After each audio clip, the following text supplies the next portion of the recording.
So you are welcome back to my channel, Classic Manny. It is your boy and I am back with another video. Today's video is on my first post-university job interview experience, and boy was that an experience. My friends were laughing at me. I was like, I have to share this video. Before I go any further, I want to give a quick disclaimer. I'm not putting the full blame on the company because obviously even though what they said was right, it was a bit misleading, and my job was to read between the lines and do further research. I actually did further research. When I look back at it now, when I look back on the experience compared to what they said on the job description, it is what it is, but they did not make it sound the way it actually turned out to be, if that makes sense. So I want to start from the beginning. So I finished university in May, as you guys know, and I've been applying for jobs through Indeed, Total Jobs, Graduate Land, just many places. I can't remember all of them off the top of my head right now. But I don't think I knew what I wanted to go in specifically around the time that I applied for this particular role. So this role was a marketing assistant at an entry level. I'm not going to say the company's name because, first of all, no free promo. Number two, I'm not trying to get sued. I'm a 22-year-old boy trying to get my life together, okay? So yeah, that is it on that.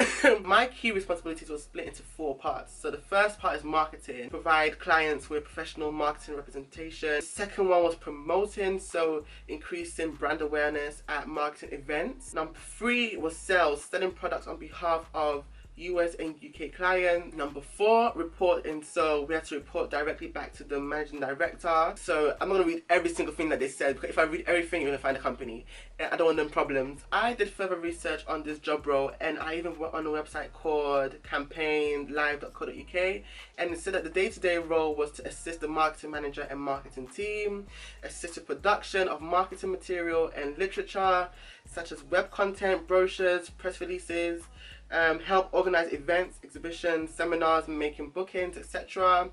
Upload material on websites, social media pages, online libraries, work with graphic and website designers, just to name a few. So I was like, okay, this does sound similar to what they have said in the job description.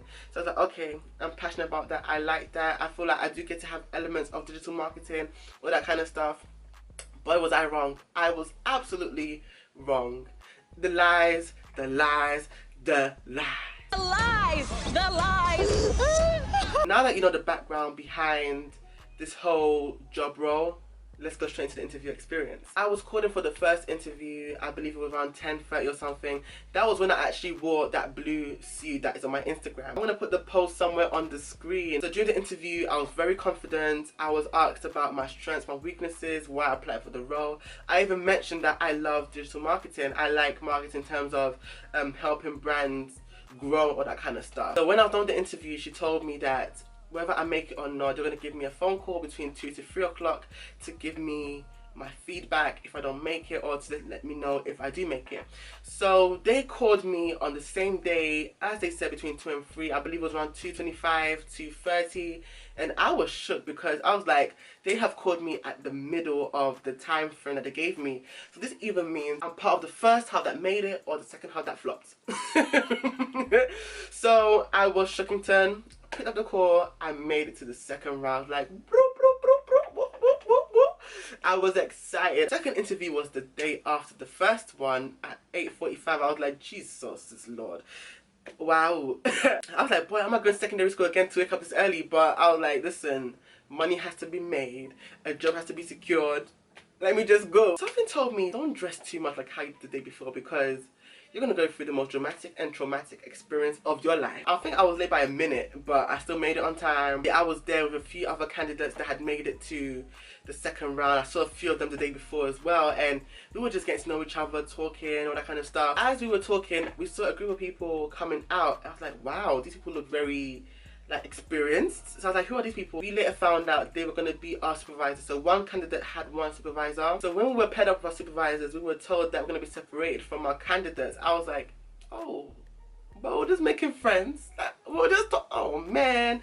So I was kind of upset. I was like, no, what, the game is the game. Let's do what we have to do. Once we were paired up with our supervisors, we were told to leave the building. I was like, isn't there offices where we can have this one-to-one supervision or whatever? Because we were told it's going to be an observation. There was a serious lack of communication, or the communication was not clear from the get-go, from the job description to the second interview.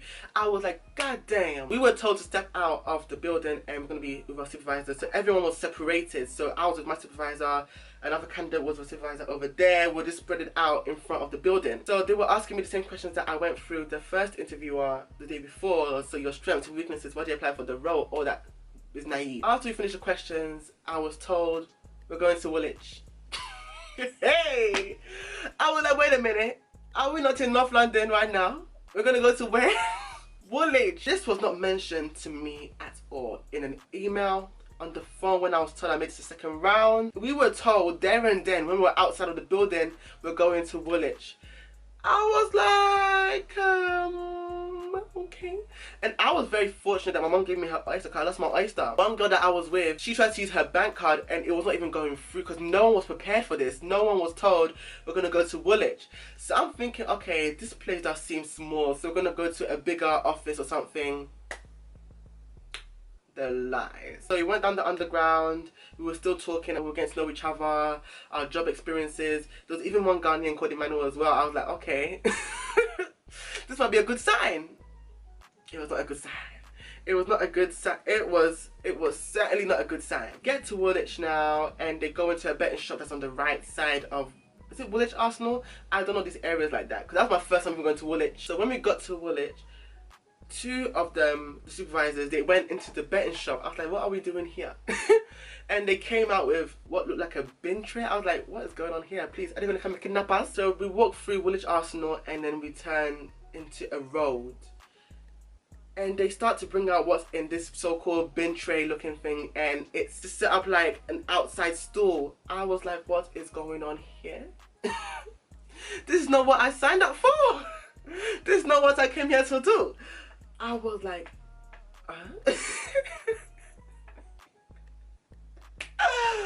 boy, they did not tell me or any of us that our job role was to be a salesperson. This whole marketing assistant role was the job role of a salesperson. And let me tell you why, okay? I'm going to go on to Google right now and ask for the definition of a salesperson. So let me go and find it. So a salesperson is an individual who sells goods and services to other entities. The successfulness of a salesperson is usually measured by the amount of sales he or she is able to make during a given period and how good that person is in persuading individuals to make a purchase. If a salesperson is employed by a company, in some cases compensation can be decreased or increased based on the amount of goods or sales sold. I left my comfortable bed to go to Woolwich to be a salesperson. God knows I hate this. The job role, really and truly, is to give out flyers. Is to bring people to the store and get them to sign up for whatever company you're representing. I was like, what?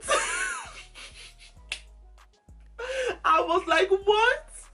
And to put the icing on top of the cake, they told us this was an observation, okay? An observation. Please tell me why they brought me to Woolwich to go and do exams. Let me explain what I mean. So let me continue the story.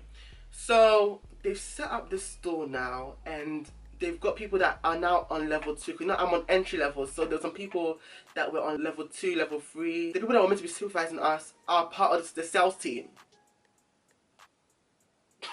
Hey, Jesus, it's not. Like for me, I'm trying to make excuses for the company, but they did not make this clear at all. If they said the job for what it was, I will not even be confused, but I did not experience it. I never experienced it. I was like, what in God's name is this? What in God's green earth is going on here?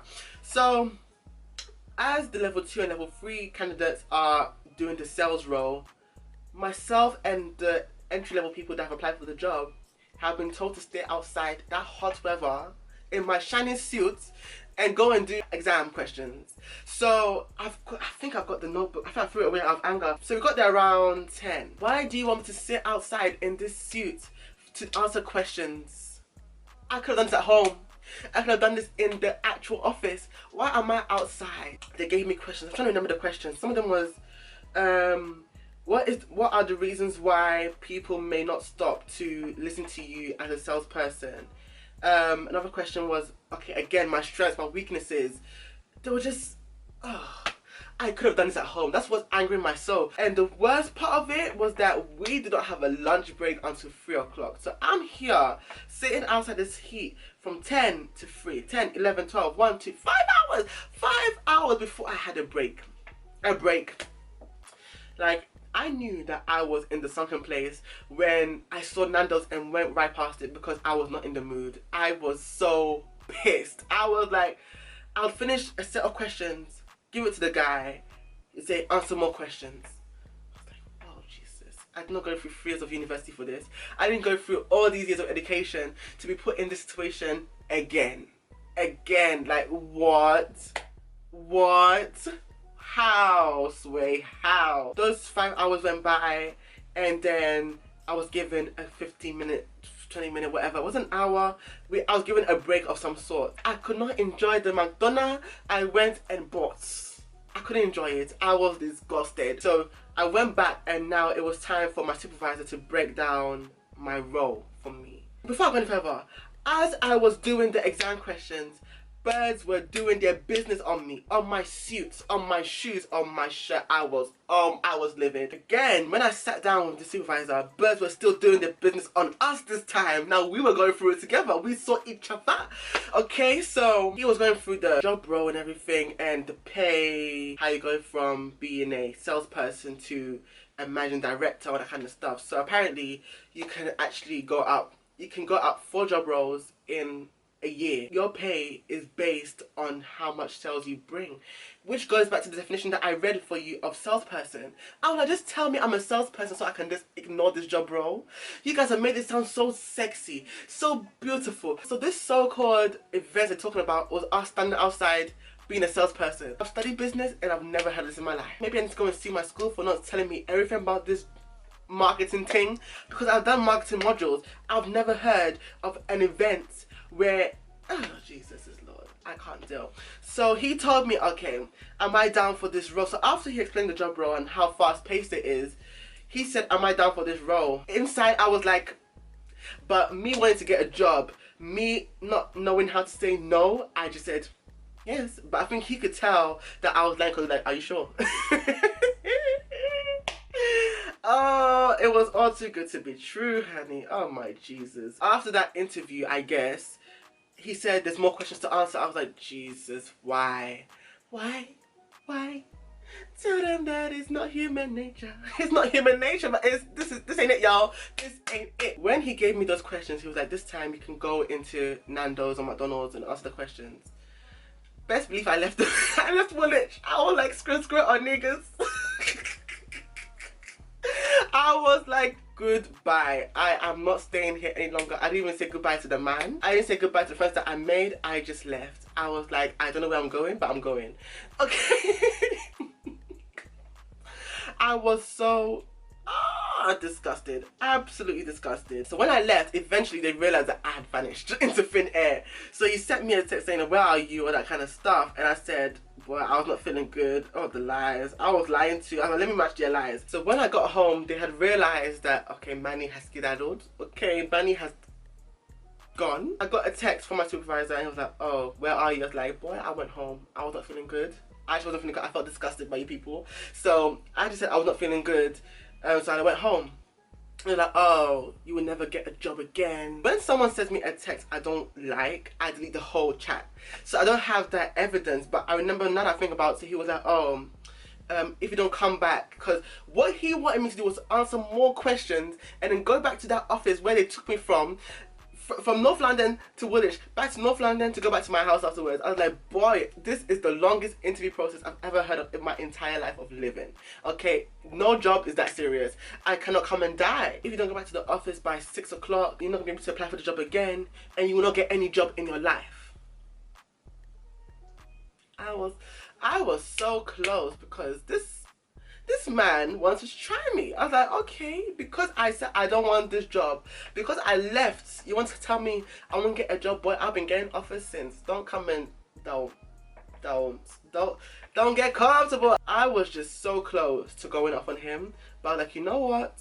I love God, okay? I won't see this guy again, so let me not worry. I delete the whole chat, and that is that. So I told my friends Dorinda and Debbie. They were laughing at my ass, but they were like, this is very common, okay? And I was laughing myself because it was such a joke. I was like, I cannot believe that they played me like this. They finessed the hell out of me. I called my friend Joyce and told her about the experience as well, and she was like, her going through the same thing as well. The moral of the story and my advice to you is to do your research and read between the lines, because I don't understand how I went from being a marketing assistant to being a salesperson. And I would definitely say don't go and do a job that you're not passionate about, because I can only imagine how unhappy I would have been if I took that role or I settled because of a pay that was not that good. That is my story. If you enjoyed, don't forget to like, comment and subscribe, and don't forget to always do you and be unapologetic.